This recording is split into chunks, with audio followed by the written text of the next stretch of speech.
Chère Martine, cher Benoît, chers camarades, nous sommes aujourd'hui réunis autour d'un thème qui nous est cher entre tous, qui est le thème de l'égalité. L'égalité parce que le combat pour l'égalité, c'est l'ADN même du Parti socialiste. L'égalité parce que cette égalité a été battue en brèche, est battue en brèche comme jamais avec Nicolas Sarkozy à la présidence. Et nous avons fait ensemble un travail sérieux, consistant. Une masse d'amendements a été déposée qui ne doit pas nous effrayer parce que ça prouve la vitalité de notre parti qui a toujours été, qui restera toujours le parti des textes. Et je veux dire à mon tour ici que peu de formations politiques peuvent s'enorgueillir, comme nous, de ces débats pluralistes, parfois vifs, qui ne se déroulent pas toujours, cher Henri, dans des bulles heureuses. En effet, dans le cadre du premier débat, moi j'ai souhaité, avec un certain nombre de camarades, m'abstenir sur le texte qui avait été adopté par le Conseil national. J'ai déposé un texte que j'ai envoyé à la première secrétaire, qu'un certain nombre d'entre vous ont lu, qui est sur le site du parti. Et je voudrais faire quelques remarques, à la fois sur ce qui avait motivé ma position et sur ce qui a évolué depuis.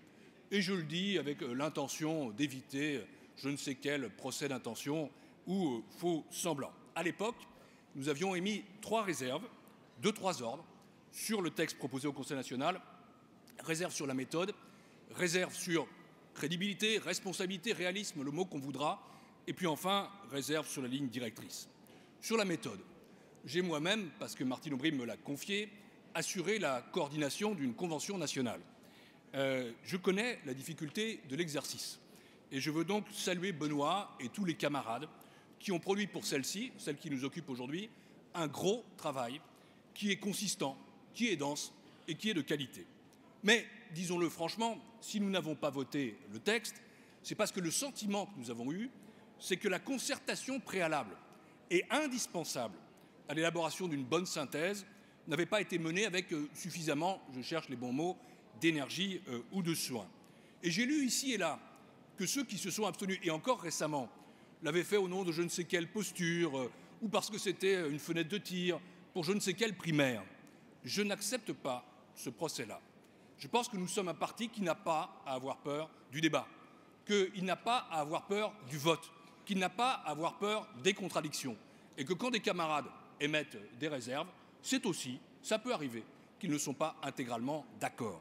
C'était le sens du vote, et je pense que dans ce qui nous attend, parce que nous ne sommes pas au bout du processus, et notamment pour la convention des conventions, nous devrons adopter une méthode qui, justement, nous permette en amont de répondre à ces questions. Deuxième remarque, elle est sur la crédibilité, le réalisme, la responsabilité, et je concède à Henri que ces notions sont extrêmement relatives. Mais nous parlons d'égalité réelle. Et il faut rappeler, chers amis, que lorsque cette idée d'égalité réelle a été ramenée dans les débats publics, politiques, par Dominique Strauss-Kahn en 2004, ce fut justement parce que le concept d'égalité lui-même ne suffisait plus.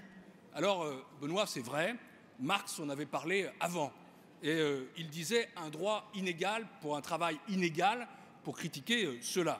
Ça fait 221 ans, mes amis, que la Révolution française a eu lieu, et donc soyons fiers de nos réalisations, mais soyons aussi humbles.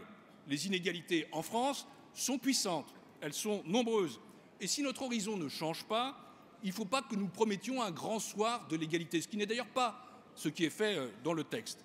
Il y a toutefois une exigence de vérité qui nous a amenés à faire des réserves sur certaines propositions du premier texte. Je pense à la petite enfance, je pense à la scolarité jusqu'à 18 ans, je pense à l'enseignement supérieur. Et j'observe d'ailleurs avec satisfaction qu'elles ont été, on a eu ce dialogue avec Benoît, en grande partie entendues. Et nous ne nous méprenons pas, la grande majorité des propositions contenues dans le texte initial étaient souhaitables. La question de la hiérarchie, la question de la sélectivité, la question du financement ne sont pas pour autant des questions qui sont mineures. Et je le dis ici, réalisme, responsabilité, c'est vrai que ça dépend des lunettes qu'on met. Mais en même temps, le réalisme, quel qu'il soit, nous en avons tous fait preuve au pouvoir, n'est pas un renoncement au progrès. Être réaliste, c'est la condition du progrès. Surtout s'il est l'ingrédient de ce qui fait que les Français finalement se tournent vers nous en se disant « ils feront mieux que les autres », c'est-à-dire, un gros mot peut-être, la crédibilité, qu'on nous croit. Je l'entends dans ce sens-là. C'est fondamental et nous y sommes tous, au fond, de manière différente sans doute, dans nos sensibilités attachées. Et il y a une idée à laquelle nous étions très attachés, justement, c'était l'idée de concentrer les moyens. Je crois que ce qui fait l'égalité réelle, c'est justement cette volonté que nous avons de faire plus pour ceux qui ont moins. Et notamment dans les amendements, dans les propositions que nous avons faites, il y avait le souhait de s'attacher aux 6 millions d'habitants qui vivent dans les banlieues, qui vivent dans les zones difficiles, de proposer pour eux un grand plan, une grande démarche pour la ville. Et l'égalité réelle passe par une équité des moyens.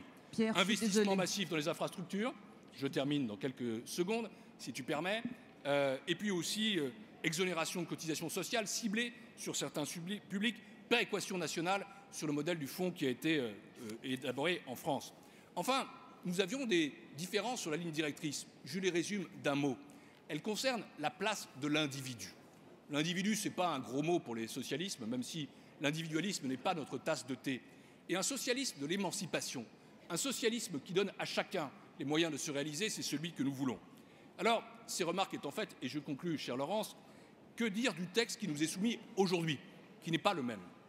D'abord, qu'il a évolué, c'est certain. Ça avait déjà été le cas d'ailleurs avant le Conseil national, puisque l'introduction avait été modifiée, mais j'avais estimé avec d'autres que ces modifications étaient trop homéopathiques. Et je me réjouis aujourd'hui d'avancées qui se sont fait jour, de la contribution que nous avons pu faire au texte. Je pense à l'éducation, je pense à la démocratie sociale, je pense à la décentralisation, je pense à la place des associations. Je me réjouis qu'il y ait notamment une nouvelle partie sur la démocratie sociale et l'entreprise, mais aussi des amendements qui renforcent incontestablement le texte. Alors, qu'on me comprenne bien, je garde à la fois sur notre processus de travail, comme sur le texte qui est soumis à notre vote aujourd'hui, des interrogations et, pour tout dire, certaines réserves.